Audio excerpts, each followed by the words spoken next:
ये एक और बड़ी हौलनाक किस्म की ट्वीट मेरी नज़रों से गुजरी थी। मैंने कहा मैं आप लोगों के सामने रखता हूँ। अली मलिक साहब कहते हैं, चलें दो बातें बता देते हैं।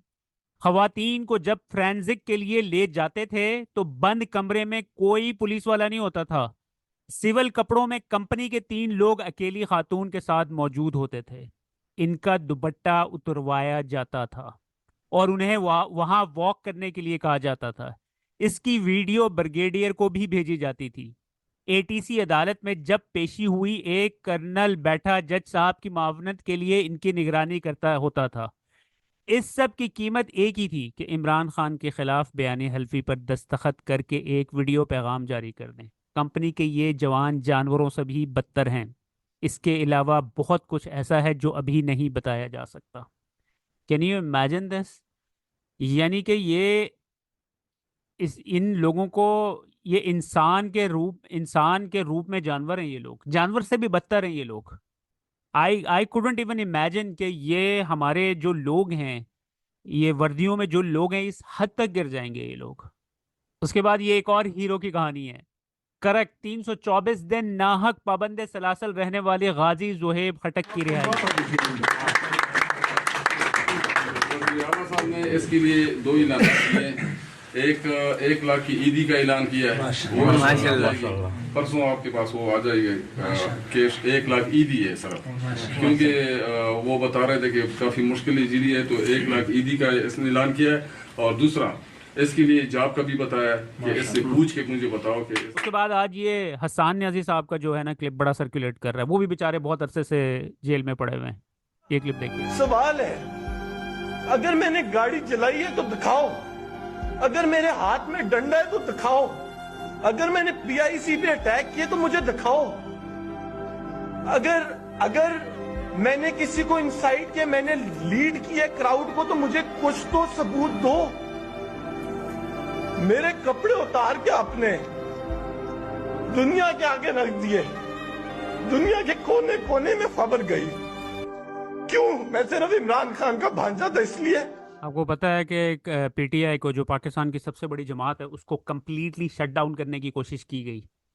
कराची जो पाकिस्तान का सबसे बड़ा शहर है आबादी के लिहाज से भी और वैसे भी, वहाँ पर आप अंदाज़ा करें कि वहाँ पर पीटीआई को शट डाउन करने के लिए देखें, पुलिस ने उनके जो मेन ऑफिस था, उनका हेड ऑफिस इंसाफ हाउस कराची, इस हवाले से अहमद हसन बोबक साहब कहते हैं, इंसाफ हाउस कराची की हालत देख लें, आपको अंदाज़ा हो जाएगा कि अगर एक इमारत पर ये रियासत इस कदर जुल्म कर सकती है तो पिछले 10 माह में कराची की आवाम पर कितने मुजालिम हुए होंगे।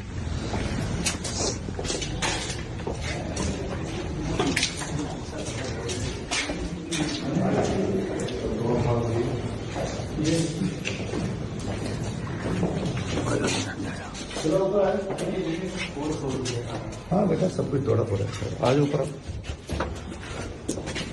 दोबारा थोड़ा खानो पंहिंजो भेजो बलराम।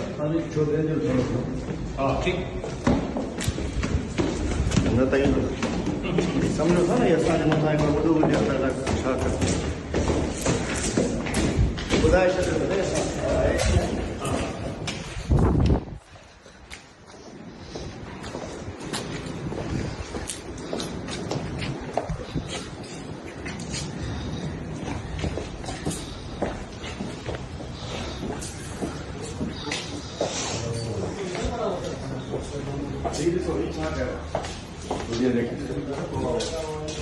बड़े अफसोस की बात है ये तोड़फोड़ देख रहे हैं, लेकिन बात यह है कि इंशाल्लाह ये टूट फूट से कुछ नहीं हो सकता। ये पूरी कौम के दिल में है, हमारे दिल में है। इंशाल्लाह ये कुछ नहीं हो सकता इंशाल्लाह। आप फैशिज्म की इंतहा देखें कि पुलिस को ये जो गवर्नमेंट है, फैशिस्ट गवर्नमेंट है, ये अपने मकासद के लिए इस्तेमाल करती है। वहाँ पर ये देखें, पीटीआई के लोग वहाँ पर बैठे ही थे, पीछे से वहाँ पर पुलिस ने वहाँ पर पहुँच गई है। ये नहीं कि अब इनका पुलिस का क्या काम है कि इस तरीके से ये ऑफिसेज के अंदर घुसे। वहाँ पर कोई क्रिमिनल्स बैठे हुए हैं, पॉलिटिकल वर्कर्स बैठे हुए हैं वहाँ पर। आप सर थोड़ा ये हम जो ना मीटिंग चल रही है, फिर हम आते हैं बाहर, आप आ रहे हैं, बात करें, आप बाहर आ जाएं। बता दें, आप बता दें क्या इशू है। उसके बाद बहुत सारे लोग रिपोर्ट कर रहे हैं। मैं इस्लामाबाद में, रावलपिंडी में काफ़ी लोगों को जानता हूँ। तो अब इतनी कॉमन है, ये लोग जो है ना बड़े डरते हुए निकल, जैसे कराची में सूरत हाल थी ना, और है अभी भी, ऑब्वियसली कराची में और भी ज़्यादा वर्स हुई हुई है सिचुएशन। अब वही चीज़ें कैपिटल सिटी के अंदर आना, कैपिटल सिटी जहां पर इतनी सख्त सिक्योरिटी है, हर जगह पे कैमरे लगे हुए हैं, सब कुछ होने के बावजूद अब आपने जब मिडिल क्लास को ख़त्म कर दिया है, 65% आबादी 27 साल से कम नौजवानों की है, उनके पास ना जॉब के जराए हैं, ना उसके बाद इन्फ्लेशन इतनी इतनी इंतहा की है कि आपके पास खाने के लाले पड़े हुए हैं आपको। वहां पर फिर ये डकैतियां ही होनी है ना, और ये चीज़ें जो सिविल वॉर्स जो हैं वो इसी तरीके से स्टार्ट होती हैं। जब आप मुल्क के ऊपर कब्जा कर लेते हैं, मुल्क को तबाही के दहाने के देते हैं, तो फिर ये